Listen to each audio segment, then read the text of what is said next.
Greater اسرائیل وہ کہتے ہیں کہ جی ہم نے یوفریٹس سے لے کے نائل سے لے کے یوفریٹس تک جو فرات تک نیل سے فرات تک یہ سارا علاقہ لینا ہے. اور میں نے آپ کو بتایا ہے جیسے کہ اس میں فلسطین تو ہے ہی ہے, اس کے علاوہ اردن, لبنان, شام, عراق اور سعودی عرب. قطر اب اکتوبر 2023 سے اسرائیل کی طرف سے نشانہ بننے والا 10واں ملک ہے. ٹیونس میں فلوٹیلا تک اور آج دوحہ. نتنیاہو کا نظریہ تمام سرحدوں کو مٹا دینا ہے. دوحہ حملے کو گرین لائٹ دے کر واشنگٹن اور تل ابیب نے ایک بہت ہی کولڈ میسج دیا ہے عرب ورلڈ کو.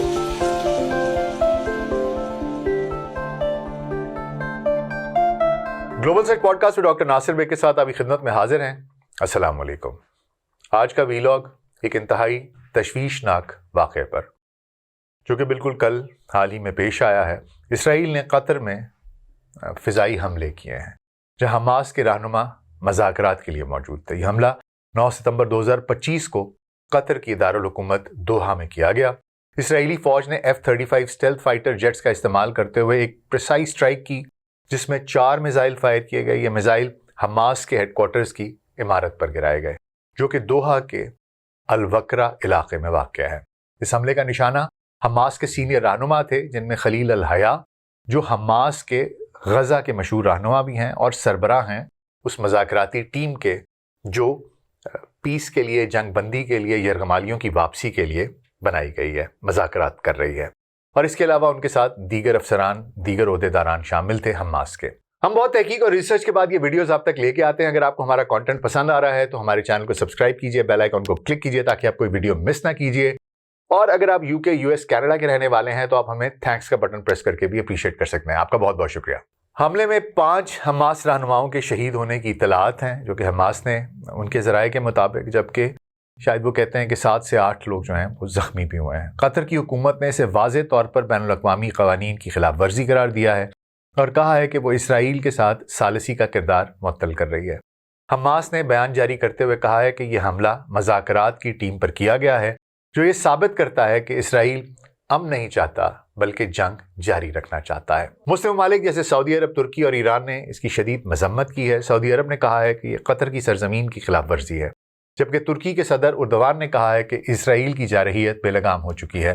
بین الاقوامی برادری میں اقوام متحدہ نے فوری تحقیقات کا مطالبہ کیا ہے, جبکہ امریکہ نے کہا ہے کہ اسے پیش کی اطلاع تھی لیکن یہ خود مختار اسرائیلی کارروائی تھی. یورپی یونین نے مذاکرات کی بحالی کی اپیل کی ہے. تو پہلی بات تو یہ کہ یہ ہو کیوں رہا ہے؟ اس لیے کہ ہرزل نے صہیونیت کا ایک 19ویں صدی میں کانسیپٹ دیا کہ جناب یہودیوں کے لیے ایک علیحدہ وطن ہونا چاہیے اور وہ مشرق وسطیٰ میں ہونا چاہیے. اس کے بعد بیلفور ڈکلیریشن ہوتی ہے. پہلی جنگ عظیم کے بعد سلطنت عثمانیہ ختم ہوتی ہے, یہ خطہ برٹش کنٹرول میں آ جاتا ہے اور وہ کہتے ہیں بیلفور ڈکلیریشن کر کے ہاں جی کہ یہ جو فلسطین کا خطہ ہے یہاں پر ہم یہودیوں کو آباد کریں گے. دوسری جنگ عظیم کے بعد اسرائیل معرض وجود میں آتا ہے. 2 نیشنز کا ہوتا ہے کہ جی 2 ملک بنیں گے, ایک فلسطینی اور ایک اسرائیلی. لیکن فلسطین کی ریاست نہیں بنتی. اس وقت عرب ممالک بھی نہیں مانتے, فلسطینی بھی نہیں مانتے کہ ہمارے گھر کو 2 ٹکڑوں میں کیوں بانٹ رہے ہو. فاسٹ فارورڈ اس کے بعد سے آج تک اسرائیل نے لاکھوں فلسطینیوں کو شہید کیا, بے گھر کیا, ان کی زندگی برباد کی, ان کی زمین ان پر تنگ کر دی, اور پوری دنیا خاموش تماشائی بنے پچھلے 80 سال سے دیکھ رہی ہے. اس کے بعد فاسٹ فارورڈ کرتے ہیں, حماس کے پاس اختیار آتا ہے اور حماس پھر ٹیکٹکس دوسری استعمال کرتی ہے اور ریٹیلیشن کے طور پر جہاں ہر جگہ پر بلاکیج ہے, ان کے گھروں کو مسمار کیا جا رہا ہے, مارا جا رہا ہے. وہ اکتوبر 2023 میں حملے کرتے ہیں, جو کہ یہ جو اب موجودہ جنگ چل رہی ہے وہ وہاں سے شروع ہوتی ہے. 7 اکتوبر 2023 کو حماس اسرائیل پر حملہ کرتی ہے جس میں 1200 سے زائد اسرائیلی ہلاک ہو جاتے ہیں اور اس حملے میں 251 افراد کو یرغمال بنا لیا جاتا ہے. اب تک جنوری 2025 کے سیز فائر معاہدے کے تحت 100 سے زائد یرغمالی رہا ہو چکے ہیں, جن میں خواتین اور بچے بھی شامل ہیں. تقریباً 50 یرغمالی اب بھی غزہ میں قید ہیں, جن میں سے کچھ کے مرنے کی اطلاعات ہیں. یہ اعداد و شمار اسرائیلی حکومت اور حماس کے بیانات پر مبنی ہے. اسرائیل کی طرف سے یہ جو بھی مذاکرات ہو رہے تھے اسرائیل اور حماس کے درمیان, وہ اسی لیے ہو رہے تھے کہ ان یرغمالیوں کی رہائی کا کوئی معاملہ کیا جا سکے. یہ تو میں نے آپ کو بتایا کہ حماس نے ایک ایکشن کیا اور یرغمالی بنا لیا, لیکن اسرائیل نے کیا کیا؟ اسرائیل نے فلسطین میں قیامت برپا کر دی. اکتوبر 2023 کے بعد سے غزہ میں جاری نسل کشی نے 60,000 سے زائد فلسطینیوں کو شہید کیا، جن میں ہزاروں بچے اور خواتین شامل ہیں۔ اسرائیلی فوج نے بمباری، گولہ باری اور ناکہ بندی کا استعمال کرتے ہوئے غزہ کو تباہ کر دیا۔ اقوام متحدہ کے ماہرین نے اسے جدید تاریخ کی بدترین نسل کشی قرار دیا ہے، جہاں بھوک، بمباری اور براہ راست حملوں سے ہزاروں ہلاک ہو رہے ہیں۔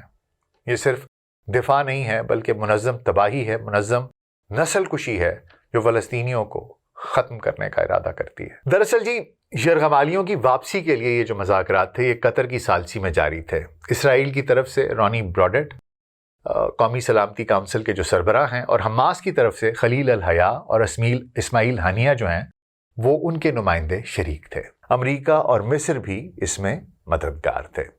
قطر نے حالیہ برسوں میں ثالثی کا اس کے اہم کردار ادا کیے ہیں، جیسے افغانستان اور امریکہ کے درمیان ثالثی، یوکرین اور روس کے درمیان، اور اب اسرائیل اور حماس کے درمیان۔ یہ حماس رہنما دوحہ میں چھپے نہیں ہوئے تھے، وہ مذاکرات کے لیے مدعو کیے گئے تھے، نہ ہی وہ یہاں پر کوئی پناہ کے طلبگار تھے، ازائلم بھی نہیں لیا ہوا تھا۔ وہ وہاں پر مذاکرات کے لیے موجود تھے، اس کا مسودہ تیار کر رہے تھے۔ ان پر حملہ یہ ثابت کرتا ہے کہ اسرائیل امن چاہتا ہی نہیں ہے، وہ مذاکرات میں سنجیدہ ہی نہیں ہے، اور اپنے یرغمالیوں کی محفوظ واپسی نہیں چاہتا، بلکہ وہ چاہتا ہے کہ یہ ان کے پاس رہیں۔ اس کو ایک پریٹیکسٹ چاہیے، ایک بہانہ چاہیے جنگ جاری رکھنے کا۔ لگتا یہ ہے کہ بی بی نتنیاہو جو ہے وہ یہ چاہتا ہے کہ حماس یرغمالیوں کو نہ چھوڑے تاکہ جنگ کا جواز ملے اور وہ نسل کشی جاری رکھ سکے فلسطینیوں کی۔ ان 50 افراد کی قربانی دے کر وہ یہ چاہتا ہے کہ میں فلسطین میں نسل کشی جاری رکھوں۔ یہ صرف فلسطین کے لیے ایک انتہائی خطرناک صورتحال نہیں ہے، یہ پورے خطے کے لیے ایک انتہائی خطرناک صورتحال نہیں ہے، بلکہ یہ پوری دنیا کو عدم استحکام کی طرف دھکیل رہی ہے۔ ابھی کچھ دیر پہلے آپ دیکھ لیں یمن میں اسرائیلی حملوں نے جو کیا، جو کہ حماس یہ جو ابھی حملے ہوئے ہیں کل ان سے پہلے ہوئے تھے، اگست 2025 میں اسرائیل نے یمن کے صنعا میں ایک سینئر سطح کی میٹنگ پر حملہ کیا، جن میں حوثی حکومت کے 12 اعلیٰ افسران ہلاک ہوئے، جن میں وزیر اعظم احمد غالب ناصر الرہاوی وہ شامل تھے۔ وہ حملے F-15 فائٹر جیٹس کے تھرو کیے گئے اور ڈرونز کے ذریعے کیے گئے، 6 میزائل وہاں فائر کیے، اور حوثیوں نے انتقام کا وعدہ کیا ہے، لیکن یہ حملے ان کی قیادت کو مکمل طور پر وائپ آؤٹ کر گئے ہیں، ختم کر دیا ہے۔ اور ان کے مطابق، حوثیوں کے مطابق، اس کے علاوہ 20 سے 25-30 لوگ اور ہیں جو کہ زخمی ہوئے ہیں۔ اس سے پیچھے چلے جائیں، ایران میں جون 2025 میں اسرائیل اور امریکہ نے مشترکہ طور پر ایران کے، انہوں نے کہا جی نیوکلیئر جو ان کی تنصیبات ہیں ان پر ہم نے حملہ کرنا ہے۔ امریکہ نے B-2 بامبرز بھیجے، ان کا استعمال کیا، فوردو میں اور نیٹنز میں، اصفہان میں، ان کی سائٹس پر بنکر بسٹرز بم گرائے۔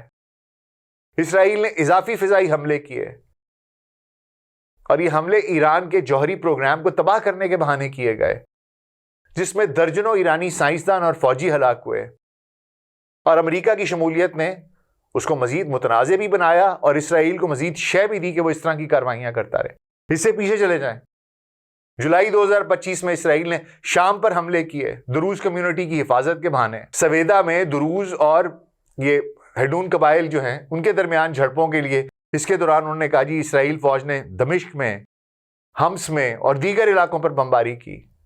یہ حملے شامی فوج کی تنصیبات پر کیے گئے، جس میں 50 سے زائد شامی فوجی ہلاک ہوئے، اور اسرائیلی یہ دعویٰ کرتے رہے کہ جی وہ تو دروز جو ہیں ان کو حملوں سے بچا رہے تھے کیونکہ وہ تو ہمارا ان کے ساتھ پیکٹ ہوا ہوا ہے۔ اور جی یہ تو اگر آپ حقیقت میں دیکھیں تو کیا ہے، یہ ان کا جو توسیع جو ہے، ایک پورے کا پورا ان کی آئیڈیالوجی ہے کہ ہم نے ایکسپینڈ کرنا ہے، توسیع کرنی ہے، یہ ایکسپینشنسٹ آئیڈیالوجی ہے۔ ایکچولی تو یہ ہے۔ پھر آپ کو میں نے بتایا تھا کہ جی سمود فلوٹیلا، اس کے اوپر پوری میں نے ویڈیو کی، آپ چاہیں تو دیکھ لیں کہ وہ کیا ہے سمود فلوٹیلا، جو انسانی ہمدردی کے تحت پوری دنیا سے لوگ، دنیا کا سب سے بڑا سمندری انسانی ہمدردی کے تحت ایک جو قافلہ جا رہا ہے شپس کے ساتھ ایڈ لے کر، ہیومینیٹیرین اس کے اوپر وہ جا رہا ہے۔ اس سے پہلے جتنے گئے ہیں انہوں نے تباہ کیے ہیں، اور اب یہ لوگ نکلے ہیں تو یہ غزہ کی طرف جانے والا یہ جو قافلہ ہے فلوٹیلا، اس کو کبھی ڈرون سے کبھی فائٹر جیٹ سے دھمکیاں دے رہے ہیں. ان کے اوپر ڈرون سے حملے کا نشانہ بنایا گیا 9 ستمبر 2025 کو تیونس کی پورٹ میں ڈرون حملہ کیا گیا ان پہ, پھر اس میں آگ لگ گئی اور اقوام متحدہ نے اسرائیل کو روکنے کی اپیل کی ہے اور کہا کہ یہ انسانی امداد کی راہ میں رکاوٹ ہے. اس کے علاوہ غزہ میں جو یہ منظم نسل کشی کر رہے ہیں اس میں شدت آ گئی ہے, ان کی جارحیت بڑھتی جا رہی ہے. غزہ میں جہاں 60,000 لوگ شہید ہو چکے ہیں, وہاں سے اردن, لبنان, شام, ایران, یمن, عراق, مصر, قطر, تیونس 9 ممالک ہیں. یہ جنگ پھیل رہی ایک شتر بے مہار ہے جس کو دل چاہتا ہے پیروں تلے رونتا جاتا ہے, کوئی پوچھنے والا نہیں ہے. اور غزہ میں یہ جدید تاریخ کی بدترین نسل کشی ہے, بمباری, بھوک, تباہی, یہ فلسطینیوں کا انائلیٹ کر رہے ہیں. سوال یہ پیدا ہوتا ہے کہ یہ جنگ جاری کیوں رکھنا چاہتا ہے, اس کے پیچھے سائیکالوجی کیا ہے, what is the reason. It doesn't make any sense کہ کیوں, why would anybody want war, why. تو ریزن تو بڑا سمپل ہے جی. اگر اسرائیل اپنے یرغمالیوں کو واپس نہیں لینا چاہتا اور جنگ جاری رکھنا چاہتا ہے تو مقصد کیا ہے؟ یہ جنگ ایک ملک سے دوسرے ملک تک پھیلتی جائے. 9 ممالک کے نام میں نے آپ کو گنا دیے ہیں. تو یہ کیا ہے؟ کیا یہ گریٹر اسرائیل کے خواب کی طرف, اس کی طرف پیش رفت ہے؟ یہ جنگ کہاں ختم ہوگی؟ اچھا, یہ گریٹر اسرائیل کیا ہے, اس پہ بھی ذرا بات کر لیتے ہیں. اسے کہتے ہیں کہ جی یہ ببلیکل وہ ہے, اور وہ کہتے ہیں کہ جی بائبل کی کتاب جو ہے جینیسس 15:18 کہتے ہیں یہ وہاں سے ہم نے لیا گیا, جہاں اللہ نے ابراہیم علیہ السلام سے عہد کیا کہ ان کی اولاد کو زمین کا ایک وسیع علاقہ دیا جائے گا جو کہ دریائے نیل سے لے کر دریائے فرات تک پھیلا ہوگا. اور کہتے ہیں کہ اس میں اسرائیل کا نام لیا گیا ہے. یہ علاقہ جو ہے یہ مصر کے کچھ حصوں, اردن, لبنان, شام, عراق اور سعودی عرب کے شمالی علاقوں کو شامل کرتا ہے. صہیونی تحریک کے ابتدائی دنوں سے یہ تصور موجود ہے, جہاں تھیوڈور ہرزل جیسے رہنما جو صہیونیت کے بانی ہیں, میں نے صہیونیت کی تاریخ پہ بھی پوری ایک ویڈیو کی ہے, آپ وہ کائنڈلی ضرور دیکھیے گا, ٹھیک ہے. جب اس نے ایک یہودی ریاست بنانے کی بنیاد رکھی تھی اور ڈیوڈ بن گورین جو ہیں اس جیسے اسرائیلی رہنماؤں نے اسے عملی شکل دی تھی. اب آپ کو مزے کی بات یہ بتا دوں کہ حضرت ابراہیم کے زمانے میں تو اسرائیل کو یہ ایگزسٹ ہی نہیں کرتا تھا. اسرائیل کہتے ہیں یعقوب کو, یعقوب ان کا پوتا تھا, وہ تو پیدا ہی نہیں ہوا تھا یار. تو کہاں سے وعدہ ہو گیا, اور یہ فٹ نوٹس کے اندر لکھا ہوا ہے. یہ بھی اس کے اوپر میں ایک پوری تفصیلی ویڈیو کروں گا اور آپ کو بتاؤں گا کہ یہ جو ہے نا اس کے پیچھے کہانی کیا ہے, یہ جو زائنسٹ کرسچنز بنائے ہیں انہوں نے, یہ بھی آپ کو بتاؤں گا. تو بہرحال جی یہ گریٹر اسرائیل وہ کہتے ہیں کہ جی ہم نے یوفریٹس سے لے کے, نائل سے لے کے یوفریٹس تک, جو فرات تک, نیل سے فرات تک, یہ سارا علاقہ لینا ہے. اور میں نے آپ کو بتایا جیسے کہ اس میں فلسطین تو ہے ہی ہے, اس کے علاوہ اردن, لبنان, شام, عراق اور سعودی عرب, ان سب کے علاقے شامل ہیں جی, مصر بھی. ماڈرن دور میں نیتن یاہو اور دیگر دائیں بازو کے رہنما جو ہیں انہوں نے اسے تاریخی یہودی وطن کے طور پر پیش کیا ہے. اس کی حدود میں West Bank, Gaza, Golan Heights اور جنوبی لبنان شامل ہے, جو کہ پہلے ہی اسرائیل نے قبضہ کر لیا ہے یا توسیع کی مزید کوشش کر رہا ہے. مثال کے طور پر ویسٹ بینک میں 7 لاکھ سے زائد اسرائیلی سیٹلمنٹس قائم کی گئی ہیں جو کہ بین الاقوامی قوانین کے مطابق غیر قانونی ہیں. غزہ کی ناکہ بندی ہے اور شام, لبنان میں حملے اسی توسیع کا ایک حصہ ہیں, اسی کی ایک کڑی ہیں. یہ توسیع پسندانہ عزائم صاف ظاہر کرتے ہیں کہ اسرائیل صرف دفاع نہیں کر رہا بلکہ علاقائی بالادستی اور ایکسپینشنسٹ جو اس کی آئیڈیالوجی ہے اس کو پرسو کر رہا ہے.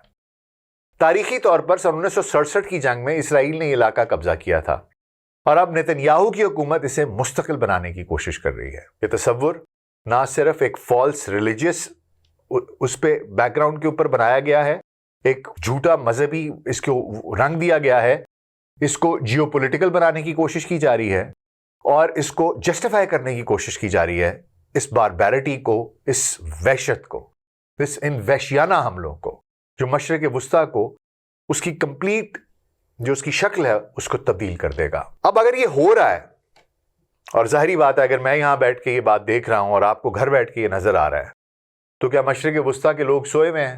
سوال تو یہ ہے کہ مشرق وسطیٰ کے ممالک جو ہیں ان کو کیا دکھائی نہیں دے رہا کہ کیا ہو رہا ہے؟ تو اگر ان کو دکھائی دے رہا ہے تو ان کے پاس آپشنز کیا ہیں کہ وہ اسرائیل کے یہ جو توسیع ہے اس کے خلاف وہ کیا کر سکتے ہیں؟ سب سے پہلا آپشن تو یہ ہے جناب کہ کوئی فوجی اتحاد کر لیں. وہ سنا تھا کہ کوئی ایک اسلامک فوج ہے جس کے سربراہ ہمارے پرانے آرمی چیف تھے راحیل شریف صاحب، وہ ہیں. پتہ نہیں وہ کہاں ہیں، ہم نے آج تک کبھی دیکھی نہیں. فلسطین میں لوگ مارے گئے، سیریا میں لوگ مارے گئے، ابھی بھی لوگ مارے جا رہے ہیں، لیکن پتہ نہیں وہ فوج کہاں ہے، اس کا کیا کردار ہے، وہ کب استعمال ہوگی. وہ پلاسٹک میں پیک کر کے رکھی ہوئی ہے کہ اس کو ہوا نہیں لگانا، پرانی ہو جائے گی. بہرحال آپشن ایک تو یہ ہے کہ جی فوجی اتحاد بنائیں، چاہے ایران ہو، یمن کی حوثی ملیشیا ہو، لبنان ہو، چاہے ترکی ہو، یہ آپ کے مڈل ایسٹ کے باقی ممالک ہیں، یہ آپس میں ملیں اور کوئی ایک کمبائنڈ فوجی اتحاد بنائیں جس میں کہ ان کی فوجیں شامل ہوں، تاکہ یہ جو اسرائیل ہے اس کی جب حملے ہوتے ہیں تو کم از کم اس کا کوئی مقابلہ کر سکیں. کچھ تو ان کے پاس ہو، کوئی ایئر ڈیفنس ہو، کوئی ویپنری ہو، کوئی میزائل سسٹمز ہوں، لیکن ان کی اپنی نہ تو کوئی وہ کہانی ہے نہ اس طریقے سے وہ ہے. اب کیا بندہ کہہ سکتا ہے؟ دس از ویری سیڈ. اس کے آپشنز بڑے کم ہیں، لیکن کوشش کر سکتے ہیں کہ اگر کوئی فوجی اتحاد بنا سکیں تو کر لیں. دوسرا اقتصادی اور سفارتی دباؤ. یہ ذرا بہتر آپشن ہے کہ اقتصادی بوائیکاٹ کی بات کریں، سفارتی دباؤ ڈالیں، ٹھیک ہے نا. بوائیکاٹ، ڈائیویسٹمنٹ، سینکشنز، یہ موومنٹ اس کو مضبوط کرنا چاہیے، جہاں سعودی عرب، متحدہ عرب امارات اور مصر جیسے ممالک اسرائیلی مصنوعات کا بوائیکاٹ کریں اور تجارت روکیں. OIC جو ہے، آرگنائزیشن آف اسلامک کوآپریشن، اور عرب لیگ کو فعال کرائیں، اسے دوبارہ سے فعال کریں. جیسا کہ حال ہی میں نتن یاہو کے گریٹر اسرائیل بیان پر عرب اور اسلامی ممالک نے مشترکہ مذمت کی تھی. اقوام متحدہ میں ICJ جو انٹرنیشنل کورٹ آف جسٹس ہے، اس میں نسل کشی کے مقدمات کو تیز کریں، وہ آلریڈی چل رہے ہیں. انہوں نے آلریڈی نتن یاہو کو کہا ہے کہ یہ مجرم ہے. انہوں نے ساؤتھ افریقہ نے آلریڈی پہلے ایک کیس فائل کیا ہوا ہے. پھر اس کے علاوہ یہ ہے کہ جی عوامی رائے اور اندرونی دباؤ. تیسرا آپشن یہ ہے کہ عوامی رائے کو استعمال کریں. عرب عوام کی مخالفت کو منظم کرتے ہوئے حکومتیں اسرائیل سے فاصلہ بڑھائیں. جیسا کہ اردن اور مصر میں مظاہرے ہو رہے ہیں، سفارتی طور پر امریکہ اور یورپ پر دباؤ ڈالا جا رہا ہے کہ وہ اسرائیل کی فوجی امداد روکیں. تیسرا یہ ہے علاقائی اتحاد کی بحالی کریں. وہ یہ ہے کہ یہ جو ابراہیمک ایکارڈز ہیں، جن لوگوں نے سائن کیے ہوئے ہیں، اس کو دوبارہ ری تھنک کریں کہ اگر آخر میں انہوں نے آپ ہی کو کھا جانا ہے تو ابراہیمک ایکارڈ کیا کرنا ہے آپ نے؟ Is it just for the sake of passing these few years, جس کے بیچ میں وہ آپ پر اٹیک نہیں کر رہا؟ جس دن آپ کا نمبر آئے گا وہ آپ پر بھی حملہ کر دے گا. قطر نے اتنا بڑا، ادھر اتنی بڑی امریکن بیس ہے، وہ ٹرمپ صاحب آئے تو انہوں نے ان کو بوئنگ جہاز دیا، لیکن کوئی فرق نہیں پڑا. جب اسرائیل کی باری آئی تو اسرائیل نے ان کے اوپر حملہ کر دیا اور وہ چپ چاپ بیٹھا دیکھتا رہا. بہرحال جی یہ اسرائیل کے اوپر کسی نہ کسی طریقے سے دباؤ بڑھانا چاہیے. بات کریں گے جی ہم ابراہیمک ایکارڈ سے نکل جائیں گے اگر آپ نے یہ نہ کیا. Use that as a negotiating tool. یہ نہیں میں کہہ رہا کہ نکل آئیں، لیکن اس کو یوز کریں. اگر آپ نے کیا ہے تو انہیں بولے کہ جناب آپ یہ کریں گے تو ہم ادھر سے نکل آئیں گے. تعاون کی بات کریں، بیٹھ کے بات کرتے ہیں، کو ایگزسٹ کریں. اس کے بعد سب سے اہم چیز یہ ہے جناب کہ علاقائی استحکام کے لیے مذاکرات کریں. ٹھیک ہے. پانچواں آپشن یہ ہے کہ مشرق وسطیٰ کے ممالک ایک متحدہ مذاکراتی پلیٹ فارم بنائیں، جیسے کہ OIC ہے، عرب لیگ ہے، جس کے ذریعے فلسطینیوں کے حقوق کے تحفظ کے لیے اسرائیل پر دباؤ ڈالیں. اسرائیل کو بلائیں، بٹھائیں، بیچ میں ایک ثالثی کے لیے کسی کو بٹھائیں، بات کریں. قطر اور ترکی جیسے ممالک وہ ثالثی کا کردار ادا کر سکتے ہیں، لیکن قطر نے آلریڈی کہہ دیا آپ ہم پر حملے کریں گے تو ہم کیوں ثالثی کروائیں گے. امریکہ بیٹھ سکتا ہے، چین بیٹھ سکتا ہے، لیکن اس خطے کے تمام ممالک ان کا متحد ہونا بہت ضروری ہے، جو کہ وہ نہیں ہے. بات یہ ہے جی کہ فوجی طور پر اسرائیل کی تکنیکی برتری ہے جو کہ امریکی امداد سے ہے. متحدہ مزاحمت کی جا سکتی ہے، فوجی طور پر آپ ان کو نیوٹرلائز نہیں کر سکتے، لیکن آپ متحدہ مزاحمت کریں، اقتصادی پابندیاں کریں، عالمی دباؤ کریں.